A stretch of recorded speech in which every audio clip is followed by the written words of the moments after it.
I'm Mike with S&S Grills, and today we're going to be doing a beginner's guide to brisket. We're going to do a delicious brisket, and I'm going to take you through the whole process from shopping to slicing. And it's coming up right now.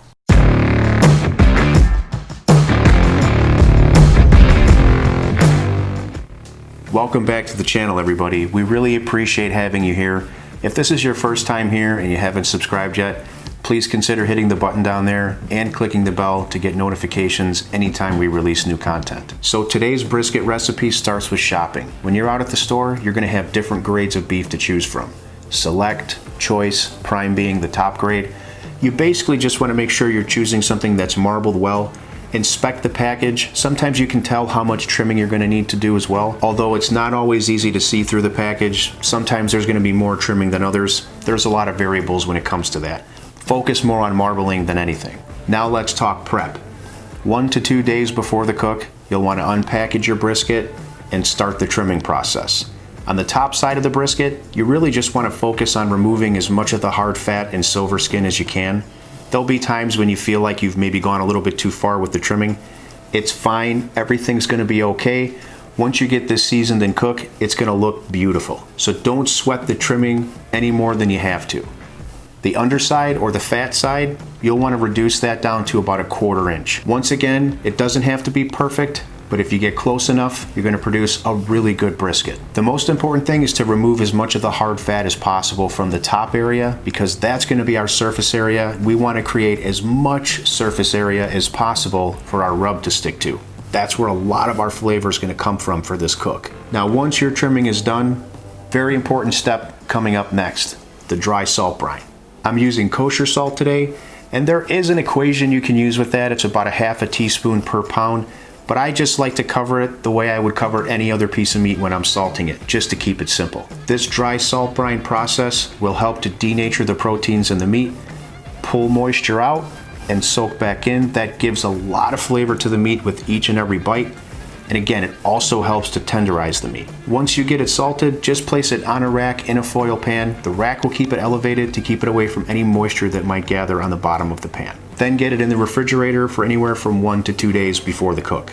Now it's been about 1.5 days for me here, and you can see that this brisket has taken on a much deeper red color, and this is a trick you can use to get a much more flavorful and juicy brisket. The last step for preparation for this brisket is going to be to get it seasoned. Now today I'll be using our Not Just for Beef rub, and it's very important to note that our rub does not contain any salt. So all the salt that we use for this dry brine is going to be where our salt content comes from. This is just going to provide really good flavor for us. So we're just going to go ahead and cover this generously with our rub. Now you can use as much of this as you want. You can be very generous because there's no salt, as I mentioned in here. So you don't have to worry about over salting. Okay, this is covered in rub. It is ready for the cooker. We're just gonna let it hang out for a little bit. I'm gonna take you outside and show you my setup on the S&S kettle, so you know exactly how to do this at home. So for today's cook, I have the dripping griddle here, covered with foil. This is gonna help us catch drippings to keep the grill clean, essentially. I will be using the water reservoir, and I've started by putting a few coals here in the Slow N Sear. I'm going to add a couple chunks of hickory. Now I'm going to go ahead and fill the Slow N Sear the rest of the way. I'm going to be running the cooker between 250 and 275 all day today, so I'm going to use the low and slow method for lighting the Slow N Sear. So we're going to move just a couple coals.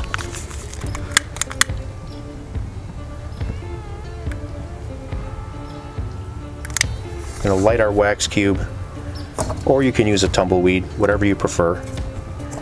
And we're just going to kind of cover that up while still letting it breathe. And we just need to give this a couple minutes to get started. I'm going to open the top vent all the way, and I'll be using the smoke hole as my bottom vent today to regulate temperatures. So I'm going to have this wide open for the time being. Once I get to within about 75 or 100 degrees of my target temps, I'm going to start choking back both those vents to get it dialed in. Okay, a few more minutes has gone by. I'm now going to go ahead and fill the water reservoir with hot water. The Slow N Sear water reservoir is designed to hold 1 quart of water.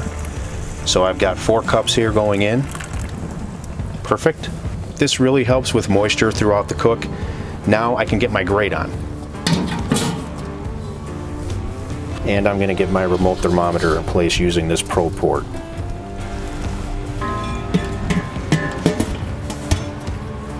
Lid back on.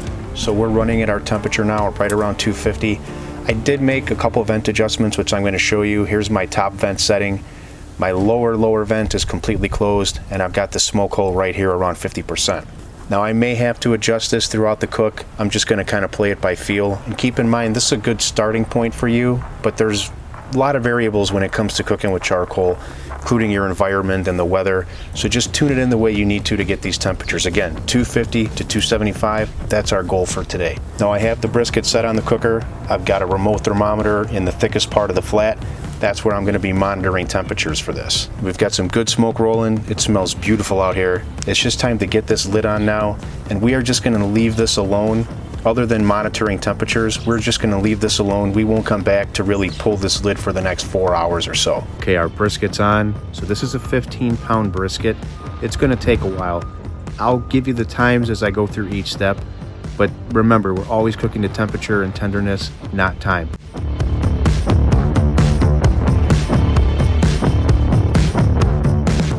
All right, everybody, it's been about 4 hours.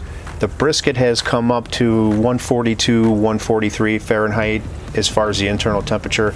The cooker's been running strong between that 250 and 275. Now there's some very important things that I'm paying attention to at this phase of the cook. Number one is, am I getting good color? Yes. Number two, am I pulling any moisture on top of the brisket that's not rolling off? The answer is no. This brisket is trimmed nicely and all the moisture is moving off. That's really important because that's going to help us develop that really good bark that we're looking for. Now, the last thing that I need to do before I wrap this is I need to make sure that all of this bark is intact and that it's firm and that it's not going to come off when I wrap it. So we're not at that point yet. That'll typically happen between 160 and 170 internal temperature. I just wanted to bring you guys along because it's starting to get dark. My next shot's going to probably have lights out here and everything, but I wanted to bring you in at the 4-hour mark. So as of now, everything is going good.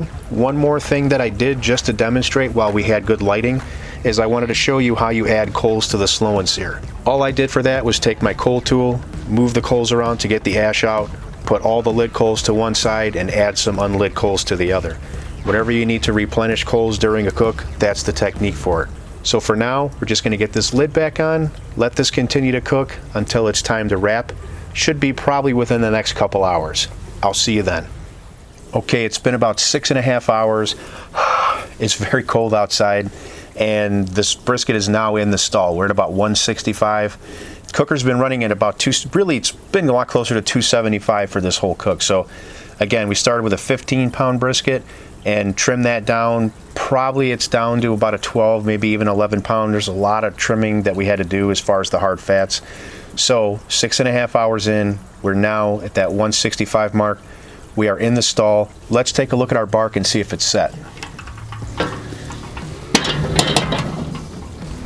Now you can see the moisture has been coming off of the brisket as it's been cooking. One trick you can use if you have a situation where the moisture is pooling is you can actually put a block of wood underneath the brisket so that it's on more of an aggressive tilt. This has basically just got a couple marks here from where the moisture has released and run down, and 97% of this bark is set. So at this point, I just want to get this brisket wrapped in foil and back on this cooker. We're going to continue cooking at 275 until this thing is tender. Typically that's going to happen between 200 and 205 degrees, but every brisket can be a little bit different. So most importantly, we want to make sure we've got that tenderness as well. If you have an InstaRead thermometer, I would highly recommend double checking the temperatures, and that's also a good way to measure the tenderness of the brisket. We'll get to that part a little bit later on. For now, we just have to get this wrapped up and back on the cooker with the probe back in.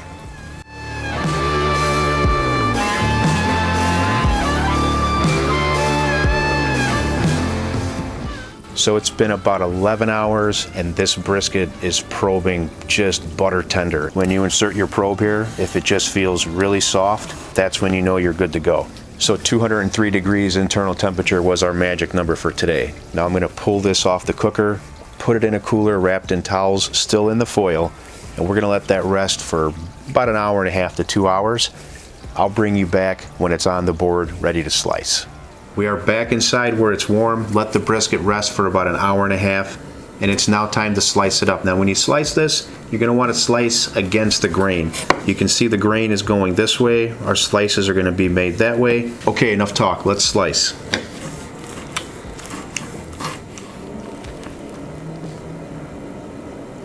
They've just got a beautiful smoke ring here. You can see how easily this pulls apart. We've got a nice bark on the outside. Been waiting over 12 hours for this. Cheers, everybody. Okay, so that checks all the boxes. It's tender, it's juicy, and it's delicious. I hope you had fun hanging out with me today. I had fun hanging out with you. Remember, 2 zones are better than 1, and I'll see you on the next video.